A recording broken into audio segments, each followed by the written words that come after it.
अस्सलाम वालेकुम एवरीवन। सो आज की वीडियो में हम देखेंगे कि आप अपनी आइटम्स को एक्सेल के थ्रू कैसे अपलोड कर सकते हैं। उसके लिए हम सबसे पहले इन्वेंटरी मैनेजमेंट में जाते हैं। यहाँ पर हम सेटअप्स पे अपने आइटम्स के फॉर्म को ओपन करते हैं। अब यहाँ पर हमारे पास ऑप्शन आ रहा है इंपोर्ट का। हम इंपोर्ट के ऊपर क्लिक करते हैं। आप अपना डाउनलोड टेम्पलेट यहाँ से भी कर सकते हैं, और अगर आपने अपनी कोई फ़ाइल प्रिपेयर की है तो उसके ज़रिए भी आप अपना अपलोड कर सकते हैं। अब लेट्स सपोज मैंने एक फ़ाइल बनाई है, मैं उसको सिलेक्ट करूँगा और ये ओपन हो जाएगी। अब मैं आपको अपनी एक्सेल फाइल के भी ले देता हूँ। इसमें आप देखिए आइटम कोड आ रहा है। सबसे पहले ये जो भी आपका आइटम कोड आप रखना चाह रहे हैं आइटम का वो देंगे। उसके बाद SKU, मैंने नेम की जगह SKU लिखा है। आइटम मेजरमेंट लिख दिया यूनिट ऑफ मेजर की जगह, और बाकी चीज़ें हैं कुछ। आइटम कैटेगरी है, सेल है, परचेज है, सेल प्राइस है, टैक्स आप कौन सा लगाना चाह रहे हैं। तो जो सबसे ज़रूरी चीज़ें हैं उसमें आपका आइटम कोड, आइटम नेम और आइटम कैटेगरी।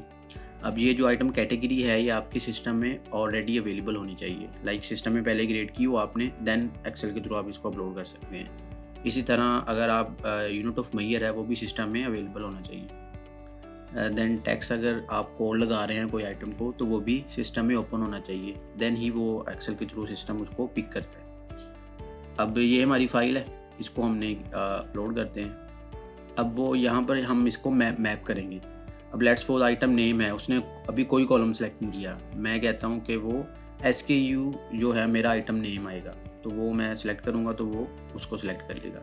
इसी तरीके से अब आप यहाँ देखिए कि यूनिट ऑफ मेजर में कोई कॉलम सेलेक्ट नहीं है, तो मैं इसको क्लिक करूँगा और आइटम मेजरमेंट में कहता हूँ कि मेरा यूनिट ऑफ मेजर है। तो इस तरह आपने अपनी कॉलम्स की मैपिंग करनी है, देन इसको सेव एंड कंटिन्यू कर देना है। अब मैपिंग करने के बाद हम इसको वैलिडेट करेंगे, तो इस तरह आपकी आइटम शो हो रही हैं जो हमने एक्सेल के थ्रू अपलोड की है। मैं इसको वैलिडेट करता हूँ डाटा। अगर लेट्स सपोज इसमें कोई एरर होगा तो वो हमें एरर देगा। अब लेट्स सपोज रॉ मटेरियल जो कैटेगरी है अगर वो मेरे सिस्टम में नहीं होगी तो वो एरर दे देगा, लेकिन अब ऑलरेडी मेरे सिस्टम में है।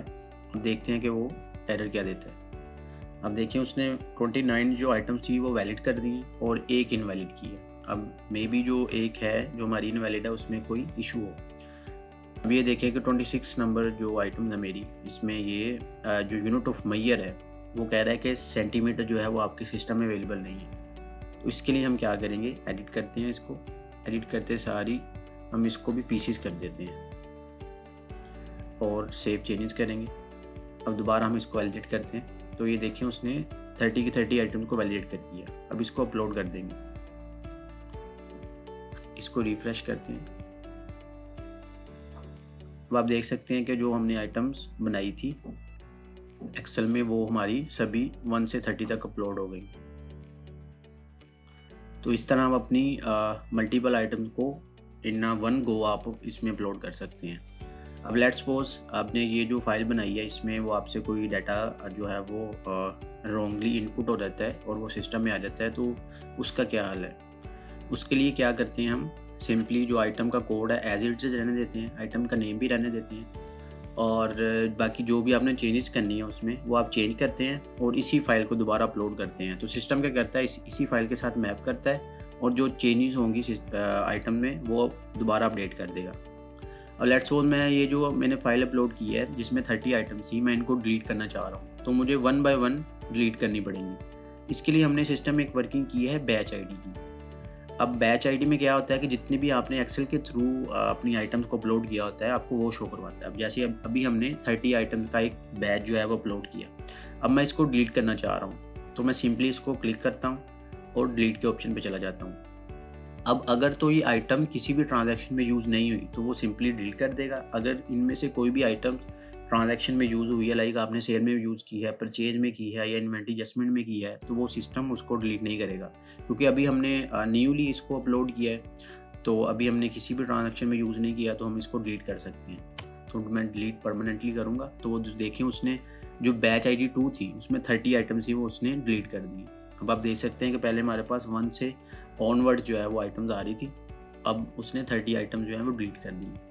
तो इस तरह आपने अपनी फाइल तो इस तरह आपने अपनी कोई भी फाइल है उसमें अपडेट करनी है या उसको डिलीट करना है।